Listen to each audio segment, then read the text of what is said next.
What is going on, guys? Victor here, and today I am with beautiful Brookie, my girlfriend. Good morning. We got Brian, which is Brooke's dad. Hi. Brooke's mom. And How's it going, guys? And Brooke's not so little brother. And today we are headed out for opening day of lobster season. Super stoked to get out there, get on the bug, and very excited because as you guys see, we got the all new Land Shark shirts on. We got seafoam green. Brooke's mom rocking the baby blue, ice blue. Brooke's dad in the other one, and then Fisher's got the white one on. And I got a short sleeve. We got short sleeve and long sleeve. So you guys, those shirts will be available starting August 15th. The website will be live. Check them out. Next clip, I'll see you guys underwater.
One in there.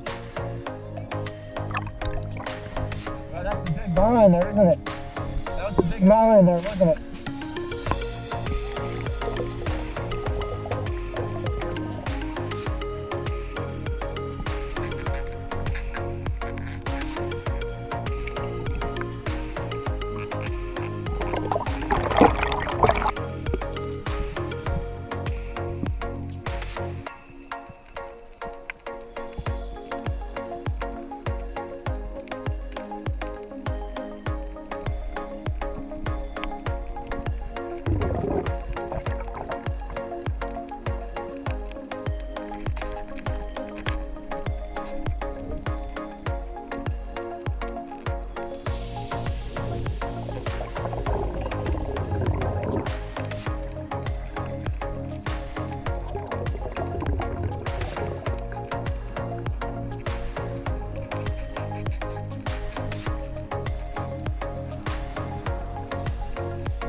difference 19. between All right, we got 19. Wow.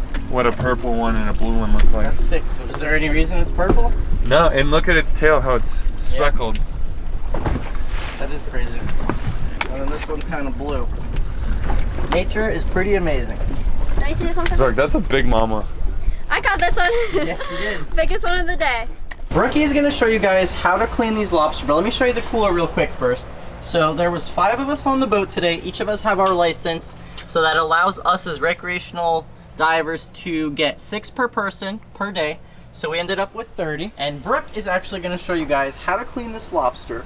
All right. Let's see it. First step, you want a pair of gloves because these things will rip through your hands. They got a ton of spines. So the easiest way is to grab, this is the head, this is the carapace, which is the head. So grab one hand on that part and then grab one hand on the tail. I like to turn the tail up like this because they also have spines here. And if you grab like this, you're putting your hand straight on those. So if you just go like this, it kind of covers those up. And then you're just going to twist, just like that, and it comes apart. Now, to clean out the digestive tract of the tail, the easiest way is to use the tip of the antenna, break that off. You don't want it to be too thick, just the tip of it. Nature provides you with a de-pooping tool. Yeah, there you go. As you call it. And you're gonna stick it in there, what actually is their butt, where their digestive tract is, and pull it out. And it pulls the digestive tract right out of there, nice and simple. Get rid of that, and there's your tail ready to eat, nice and simple. And another thing about lobsters is lobsters actually have blood, but it's not like normal fish blood or like our blood.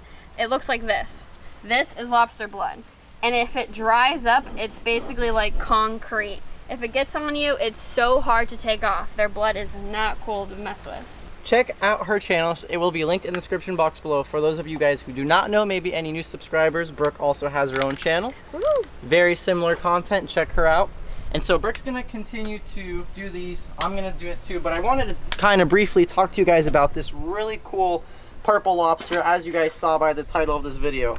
Now, Brooke, you've been doing this for years and years and years. Yeah. And I think this is the first one I've ever seen since we've been doing it together. See, put it down here.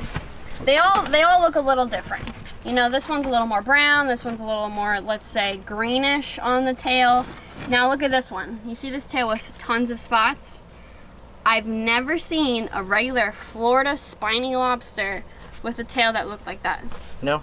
Never. And now talk about the legs. Now the legs are also purple. Like, look at these legs. Like this is nice and green.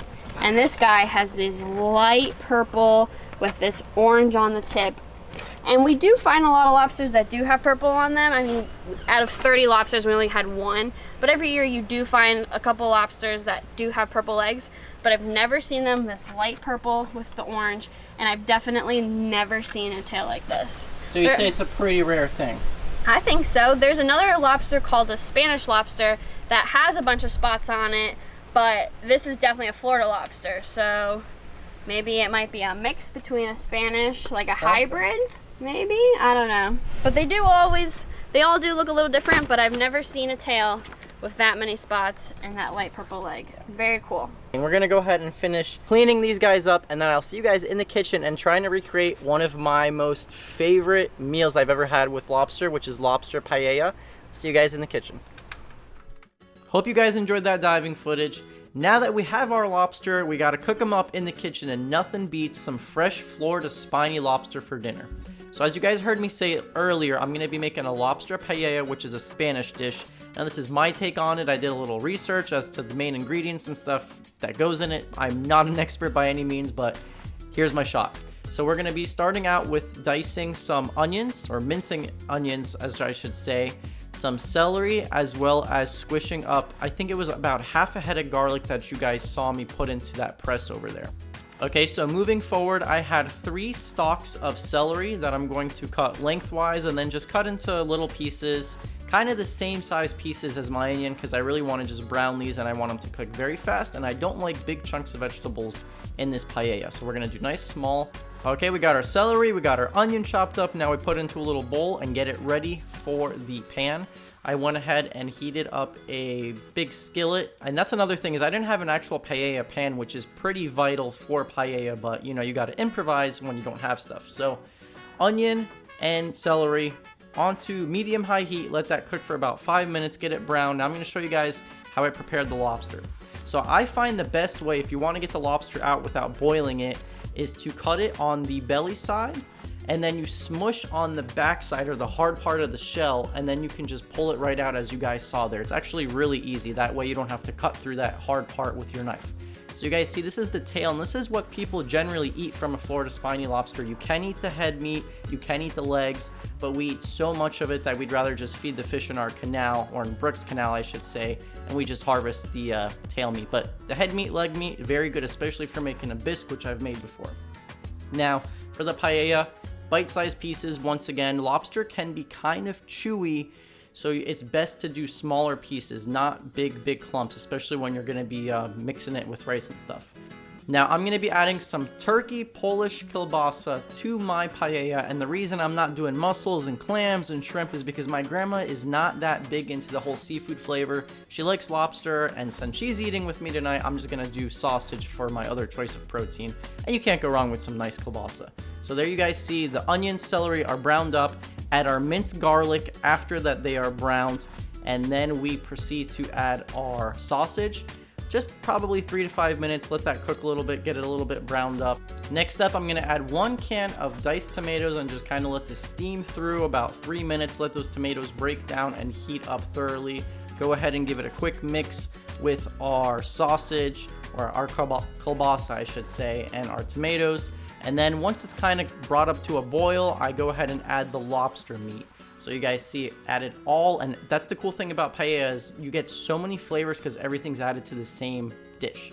Now I added 4 cups of chicken broth and 4 bay leaves, brought it up to a boil, and then Spanish rice. This was 2 cups of Spanish rice, seasoned Spanish rice, and another vital component to paella is saffron, so I just went ahead and got saffron infused rice because I couldn't find saffron at Publix. And there you have it. You just let it cook through, let your rice cook, and you guys, I'm telling you, so tasty, especially if you're looking for a new lobster dish. And it's very easy to make because everything cooks in the, in the same dish.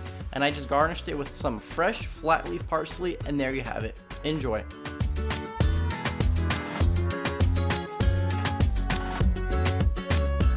Okay, so you guys know what time it is. Now is where I asked my grandma what she thought. What do you think, Starka? Delicious. Very tasty. Very good. I know she loves lobster, guys. That's one thing. Yeah, I love lobster. Lobster and shrimp, right? Yeah.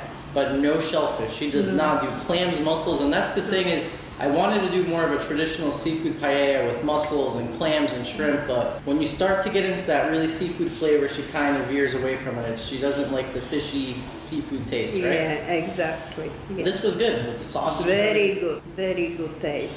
Yeah. So thank you guys so much for watching this video, and don't forget the new performance tees in the description box below, landsharkfishinggear.com. Get your merch, guys, as well as these cotton shirts. The old style is going to be on sale. Thank you so much for watching this video, and Starka, you could say bye. Bye. Do you feel the vibes?